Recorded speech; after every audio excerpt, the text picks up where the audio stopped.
Okay, hi everyone. I just want to thank everyone that came here tonight, especially my friends and my family, because they're the people that helped me through some of the things I'm about to talk about, so this talk is for them. The thing about toxic relationships is that most people don't realize they're in one until they finally made it out. In the middle of it all, it's normal to tell yourself that how you're being treated is fine, that you're strong enough to deal with it, that it'll get better eventually. It's also easy to feel scared, alone, or worried that you'll never be happy again. Or at least, that's how I felt. Emotionally abusive relationships have obviously always existed, but are unfortunately more prominent than ever today. 1 in 3 teenagers in the United States will be a victim of physical, sexual, mental, or emotional abuse from a romantic partner while they are still in high school. This is a number that exceeds other types of youth abuse by a landslide. Talking about this isn't fun or easy. It's awkward, it's difficult, and it's brought back a lot of memories that I don't necessarily love having pop back into my head. But I'm hoping that by sharing my experiences and the lessons that I've learned, I'm able to help some of you recognize those signs in your own life and help to spot those red flags in yourselves and others before it's too late. In the beginning, it seemed like everything was for us, didn't it? But all of a sudden, one day, everything changed. When I stayed with you, despite the constant begging of my friends and family, stay away from him, he's dangerous, he will jeopardize your future, he is going to hurt you, that was for you. When I was up until 3 in the morning pleading with you to stay with me, to forget what everyone said, to just focus on us, that was for you. And when you promised you would see me 3 days later but failed to follow through for the 5th time in 5 months, that was for you.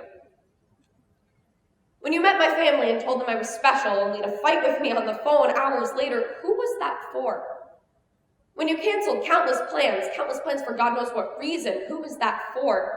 When you said you'd call and ignore, claiming that you fell asleep every single night, who was that for? When I got nothing for Valentine's Day, who was that for? Only you. It was all for you, wasn't it? Like your average teenage fling, my toxic relationship started out perfectly. Every day was filled with compliments, constant text messages, plans to hang out every weekend. I honestly couldn't have been happier. In relationships that become detrimental to one's well-being, the abuse, so to speak, often starts when problems start to arise between the two people. These issues could come in the form of opposition from family or friends, financial struggles, trouble at school or work, or they could even stem from one argument about something as small as we forgot to take out the garbage that night. For me, it was a mixture of a little bit of most of these things. The important part is recognizing when this transforms from one small mistake into a vicious cycle that can quickly begin to tear you apart. Abusers tend to get comfortable with their behavior when they think that their victim is too. Their partner will brush off the behavior as a misunderstanding or a little squabble and let it slide when little do they know they've just sparked a pattern that could last for years. After I float into bed that night, my hands find themselves at my keyboard again, but not to write a poem or a speech this time. They spell out the words I was too scared to say to him. Look, I am loved and not just by you. I deserve to be loved and not just by you. I deserve more than what you gave and are giving me. Finally, I finish with a question as my adrenaline runs out. When will you give me what I know that I deserve? He says nothing. I turn off my phone. Silence has never been so loud. Now, at the beginning of this talk, I mentioned recognizing red flags. This is, of course, easier said than done. Once toxicity starts, it's hard to just cut it off and end it for a myriad of reasons. For some, they're too consumed by love or even just infatuation to see the true weight of their situation. For others, they're terrified to leave for more concrete reasons. They could lose their home, their family, their stability. In my case, I never had that picture-perfect defining moment where I realized that I was being manipulated. It was a series of interactions, from constantly broken promises and canceled plans, to catching my partner in lies and still being assured that they were the truth, to even being told that I was the one who was the root of all the troubles in the relationship. For a while, I believed it, until I was finally shown positive affirmation in other parts of my life. A moment that stands out specifically to me is when I gave my first TED Ed talk here last year. I was beyond happy and feeling surrounded by so much love and support until I got home and was immediately met with text messages about how I was doing everything wrong. Now, this was a big moment for me. I had agreed that I was the one messing everything up for so long that this person who loved me couldn't possibly be hurting me, until I was reminded what real love felt like. And spoiler alert, this was not it. I have fallen out of love with myself, ironically a fact I only realized when I watched him fall out of love with me as well. A long time ago, somebody told me that when you love someone, you'd do anything to keep them around, and I guess the best way to learn is from experience because I changed everything about myself for him.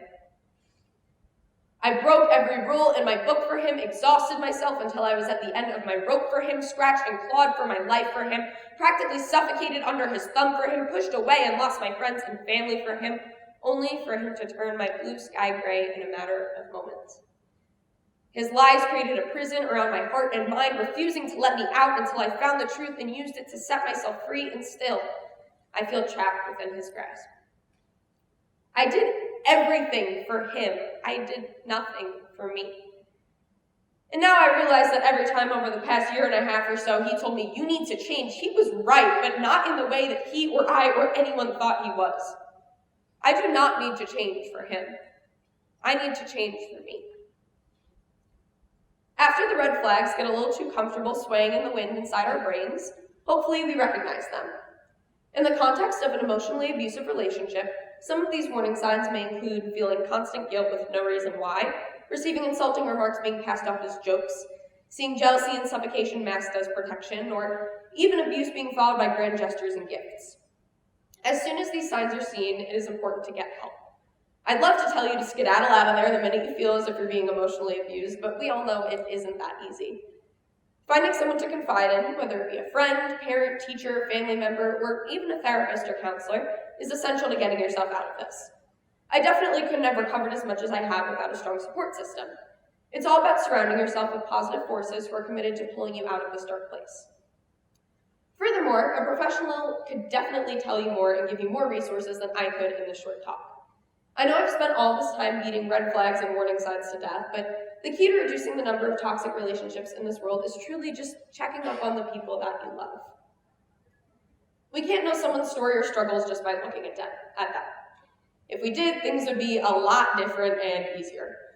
It's especially important to keep this in mind when it comes to relationships. Just because a couple is kissing on a beach on Instagram or holding hands in the hallways at school doesn't mean that everything is just as fairy tale-like behind closed doors. So check on your friends, check on your family, make sure they're okay. It could go a lot further than you would think.